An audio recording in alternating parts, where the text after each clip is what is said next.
আবু উমামা রাদিয়াল্লাহু আনহু বর্ণিত হাদিসে এসেছে,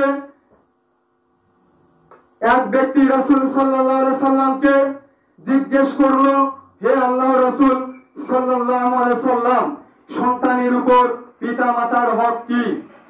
জনৈক ব্যক্তি এসে রাসূলুল্লাহ সাল্লাল্লাহু আলাইহি সাল্লামকে বলছেন, হে আল্লাহর রাসূল, সন্তানের নিকট পিতামাতার হক কি? একজন সন্তানের কাছে পিতামাতার কতটুকু হক রয়েছে? তিনি বললেন, তারা উভয়ই তোমার জান্নাত ও জাহান্নাম।